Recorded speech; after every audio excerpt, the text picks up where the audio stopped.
एक बार की बात है। एक गांव में एक बहुत ही अमीर व्यापारी रहा करता था। उसका एक ही बेटा था जिसका नाम अजय था। अजय के पास हर प्रकार की सुविधाएं थीं और उसने कभी भी किसी चीज की कमी नहीं महसूस की। लेकिन अजय एक बहुत ही जिद्दी और स्वार्थी लड़का था। उसे हमेशा लगता था कि पैसे से सब कुछ खरीदा जा सकता है। एक दिन व्यापारी को अपने व्यापार के सिलसिले में एक अन्य गांव जाना पड़ा। उसने अजय को समझाया, बेटा, मैं कुछ दिनों के लिए बाहर जा रहा हूं। घर की देखभाल करना और किसी भी चीज की जरूरत हो तो मुझे फोन कर लेना। अजय ने अपने पिता की बात सुनकर सोचा कि अब वह अपने दोस्तों के साथ मस्ती कर सकता है और किसी को भी उसकी जरूरतें पूरी करने के लिए पैसे दे सकता है। अगले दिन अजय के कुछ दोस्त उसके घर आए और बोले, अजय, चलो नदी के पास चलते हैं और वहां मछलियां पकड़ते हैं।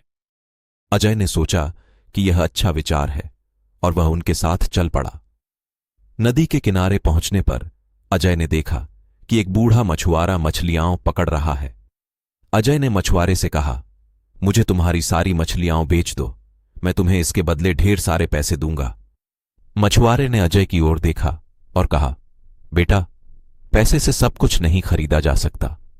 ये मछलियां मेरी मेहनत का फल है। अजय को यह बात बिल्कुल पसंद नहीं आई और उसने जिद्दी होकर कहा, मैं तुम्हें 2 गुना पैसे दूंगा, बस मुझे मछलियां दे दो। मछुआरे ने मुस्कुराते हुए कहा, अगर तुम सच में इन मछलियों को चाहते हो तो खुद मेहनत करके पकड़ो। मेहनत का मजा ही कुछ और होता है। अजय को गुस्सा आया, लेकिन उसने सोचा कि क्यों ना एक बार कोशिश की जाए। उसने मछुआरे से जाल लिया और नदी में मछलियां पकड़ने लगा। घंटों मेहनत करने के बाद अजय को कुछ मछलियां मिलीं। उसकी मेहनत का फल देखकर वह बहुत खुश हुआ। जब वह घर लौटा तो उसने सोचा कि आज उसे एक नई सीख मिली है।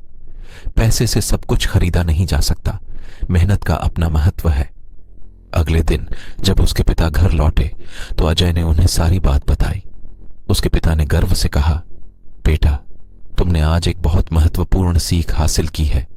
मेहनत का फल ही सच्चा आनंद देता है। इस कहानी से हमें यह सीख मिलती है कि पैसे से सब कुछ नहीं खरीदा जा सकता। मेहनत का फल और उसकी कीमत हमें सच्चा आनंद देती है।